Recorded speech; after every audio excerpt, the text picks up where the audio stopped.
Many might be wondering, how did it come to this? How, even after the USSR fell, did Russia go down such a different path than NATO? Was there ever perhaps some possibility that these two rivals after the end of the Cold War would have came together in peace?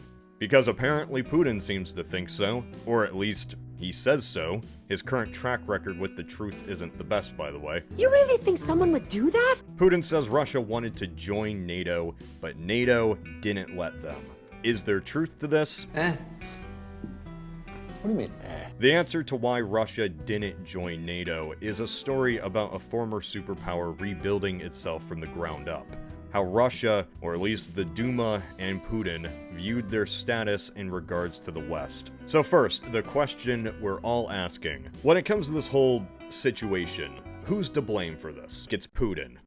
100%, this was all Putin. Even if NATO had done some bad things, even if Russia had some fair points about their expansion, even if NATO took over Ukraine, like Putin says, you still can't invade others. Like, it was bad when the US did it in Iraq. It's even worse when Putin does it now. 1991, the fall of the USSR. Russia is weak and wants assurance from the US and NATO that they wouldn't spread east of Germany. Eastern Europe could be like a neutral ground, and the United States informally agreed. Or, well, George H.W. Bush agreed. Verbally. Bar. We can't show any weakness in front of the Russians. This was never an actual written agreement. It was just an understanding. Oh, also, I was lying. This agreement wasn't made with Russia after the fall of the USSR, but before, with Gorbachev. The importance of this agreement really depends on who you ask. For avid Russian supporters, this was a legitimate, sometimes legal agreement that NATO promised and then broke. For NATO, their promise not to move east was an informal verbal agreement that doesn't matter. Throughout the last century, there have been multiple discussions between NATO and the Russians over their relationship with NATO. The first one, at least of note, was in 1990, where the United States agreed not to move east into East Germany after the fall of the Berlin Wall. The USSR, though weakened, was still a prominent power, and NATO verbally agreed that they would never move in to Germany. And then the Soviets collapsed. Now, when talking about how important these promises were to the Soviets, we will never really know. Even Gorbachev flip-flops on how important these assurances actually were. What's more interesting is the constant mention of the CSCE. Never heard of it? It's because it never really panned out like it was truly planned.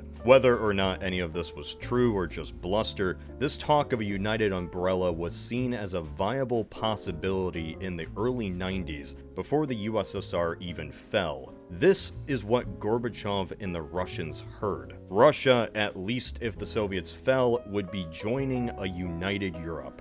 And then Clinton was elected. It's 1992, baby. The Soviets are dead. Bush, despite overseeing the fall of the Soviet Union and bombing Saddam's forces back into Iraq, still promised to not raise taxes. Read my lips. And then he raised taxes. So he was voted out. NATO was seen as a relic of an age that no longer existed. It was an active discussion in the 90s what the fate of NATO should even be. It was a stringently anti-communist alliance that no longer had a communism to fight, and yet NATO stayed. Now, let me take out this big ol' button.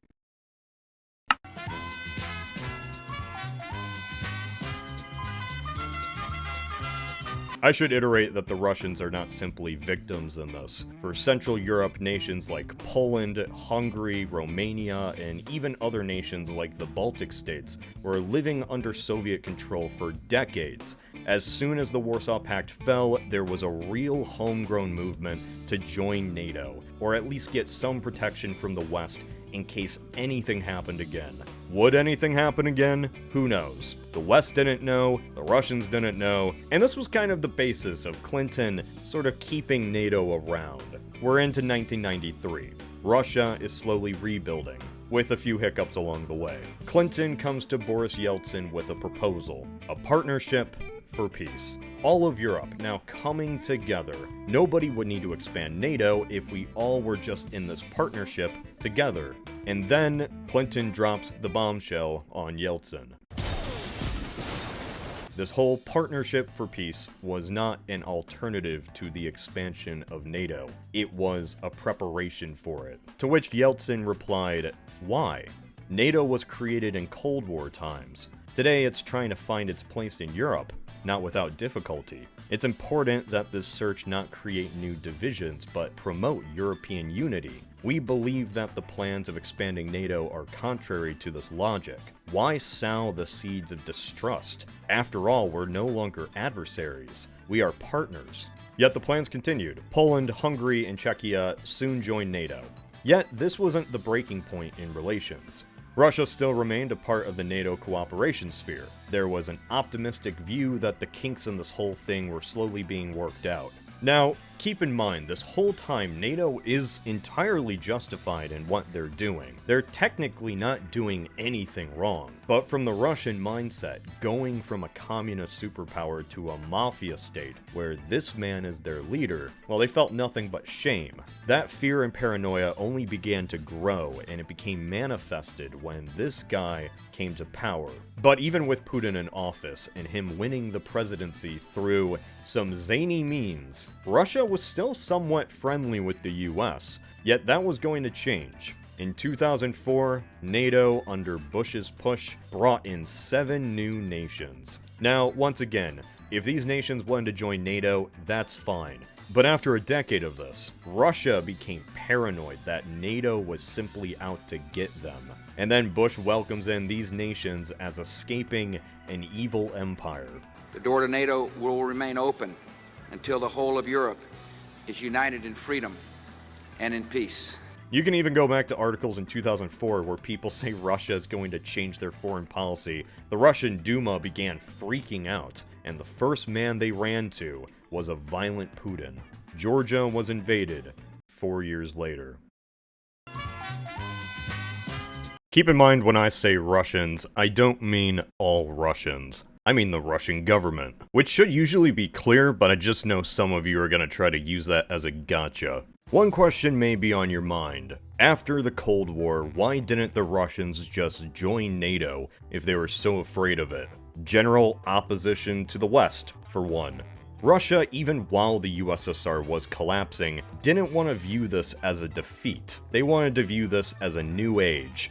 Then it turns out only their institutions fell. But there's also another reason why Russia didn't join. NATO is not simply an alliance, it's a structured machine. When a nation joins NATO, it is not simply changing to the blue team. The way its military is organized becomes based around being able to work within that machine. A country joining NATO is a process that takes years. This isn't a process that simply happens. For one, a nation joining NATO has to be unanimously accepted by everyone.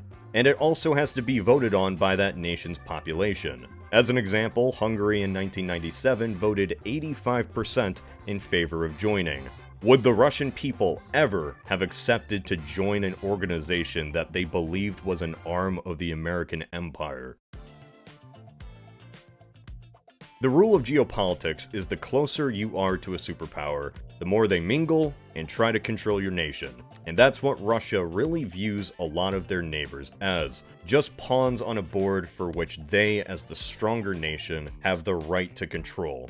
Their goals in Europe simply drive others away from them. It's a self-fulfilling prophecy. NATO expansion closer to Russia only made them more paranoid and isolated. However, if NATO didn't expand, who's to say what countries like Estonia might find themselves in right now? It's clear Putin has some fantasy about rebuilding the Russian Empire, or at least the influence of the USSR. This video is not about two equally bad camps. NATO's greatest sin, at least in this regard, is leaving its doors wide open. It's been said that Americans should imagine what it'd be like if Canada fell to Chinese influence. Complaining that your geopolitical rival lied about letting your former allies into their compass club doesn't make you look like a victim. Nobody would feel sorry for the United States if China took Canada. They would laugh. Oh wait, actually we don't need a hypothetical. The same situation happened with the US too, with Cuba. And we know how the US would react when a neighbor turns to the enemy's side. keep them sanctioned for decades, which, here's a little tip, is a bad thing to do too. Whataboutism is used a lot by pro-Putin supporters, bringing up every transgression the US has ever done. And it's true the United States has done a lot of bad things. Iraq, for instance, that was bad. It's funny it's being used as an equivalent because people in the West at the time protested the war without disappearing. The closest the US had to censoring opposition to the Iraq war was when the country industry killed off the Dixie Chicks' career. Can Russians today say the same thing? Or are they not even allowed to call this a war but a military operation? That said, we should be asking some questions to ourselves. Did NATO still need to exist after the Soviets fell? Did NATO existing push Russia towards a nationalistic paranoia in its reforming years that undermined the same liberal democracy that the West was trying to plant within the country? Was NATO obligated to give Russian interests the time of day? Do geopolitics even work like that?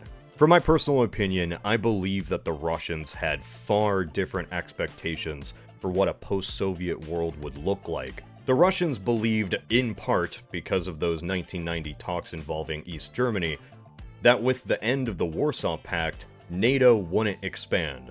That instead, there would be some coalition in Europe where Russia has special privileges. While to the Americans, they took the fall of the USSR as a victory. Their promises to the Soviets were when the Warsaw Pact still existed. With the collapse, the Americans now oversaw a Central and Eastern Europe that was eager to join in the economic prosperity of the West. It was a complicated act balancing these nations while also trying to not exclude the Russians. A Europe that Russia claimed it wanted to be in, yet Russia only became more and more isolated. While much of this discussion is around NATO, this is simply one element. NATO, up until recent events, didn't actually move their military equipment past those original 1991 borders. The main issue the Russian government has isn't just a military bloc, but Western institutions. Or at least institutions that don't serve their interests. If Putin wasn't blaming NATO, the problem would be something else. Like,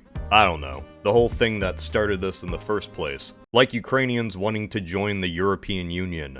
Putin's Russia really has been their own worst enemy for a while, as every hostile action, every threat, every influence, every corrupt politician has only made their former allies turn against them. It's always good to try to see from all perspectives, yet not all perspectives are equal.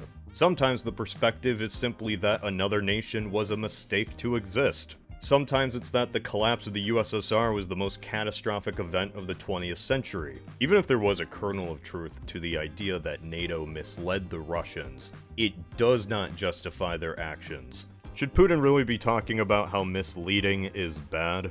Kind of seems like that was their strategy for the last few months. NATO is not a perfect organization. However, if the nations of Europe want to join this club, it should always be their right. Russia expected the continent to remain a neutral ground for their own interests, even after their pact collapsed. And when that didn't happen, they claimed no fair. You do not start wars over verbal agreements that happened before most of your troops were even born. We cannot forget that this all is coming down to a real war within a split nation. A war that, while true has been raging for 8 years, only began because the Russian side didn't have their guy in charge anymore. One that escalated into an invasion of an independent nation, which regardless of the justification, only justifies the fears of Russia's enemies. So, yeah, congrats Putin. You were the monster that proved NATO was right to build up. While this alliance didn't know what it was going to be in the mid-90s, it sure does know now. You didn't want to be a part of Europe, and now you get your wish.